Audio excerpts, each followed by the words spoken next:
What's up, folks? I'm Nick with Matt from Multirotors, and today we're going to take a look at RaceKraft's 5038 racing prop.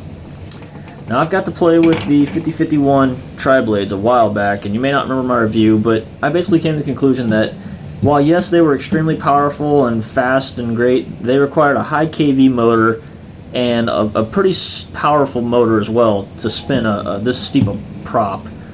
They had decent medium to high throttle power, and I mean, they worked well. They required upper end of the power band.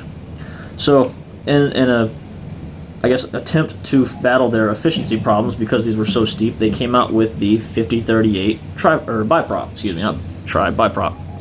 Now these are about 4 grams, and they go for about $3.50, just below. And I mean, it's a good looking prop with a real steep pitch. Now to make these, they took off a blade, obviously, and they actually narrowed down the profile a little bit. So these are actually a hair skinnier than the 5051s. You can kind of tell in this image, or this angle. I'm going to overlay it. I mean, they're a little bit skinnier. Not significant, but just enough. So in doing that, it made a lighter, more efficient, faster biprop. Now I ran them on my OAS Mod X, which is running 2305, 2600 kV motors. And for a basis of comparison, I used the 5051s and a set of Dow Cyclones. Now, these are nice. They're pretty efficient. I mean, I think I got probably about 420 minutes time frame of flight on a 4S 1300 nanotech, and this thing's somewhere at like 450 with the battery, maybe 500.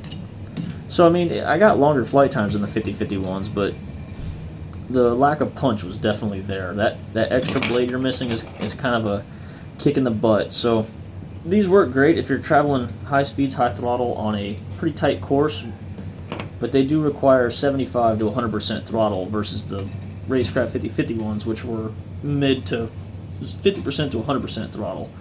So I like these. They work great, but you're definitely going to want a light quad with a high kV motor, and realistically you don't need to go big size like this. These would have been great on a 2205, 2204 even. So I went out again, did a little more testing and thrashing just to verify and confirm what I thought was true, and I still come to the same conclusion. I threw these on my IX5, which is running 2205, 2500 kV motors, and my OAS Wasp, which is running DYS 2205, 2300 motors. And I mean, this one's a tank, this one's heavy, and this one's actually fairly light. But it does confirm my suspicion. These props are great on a smaller motor. You don't need a 2305 like my Mod X, but they do not provide a whole lot of thrust. So these are great motors if you are racing, if you are running top ends of your throttle band, tight turns, that type of thing.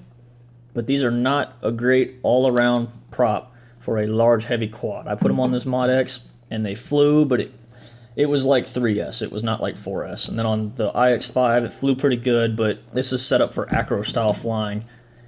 So it didn't do very well. I mean, it is a great prop for a light, high KV, moderately motored quad. Something like a 2205, 2600 kV, something like that. So if you're trying to fly acro or just general flying or just, cruising around, I would stay away from them personally. However, if you're looking for something light, fast, high KV, high speeds, tight turns, then I would go with these. I mean, the response is nice. It's just the punch out and thrust is not really there if your quad is heavy or you're not running real high rate motors. So RaceKraft.com has them. Several other carriers have them. They're about $3.50. Go check them out.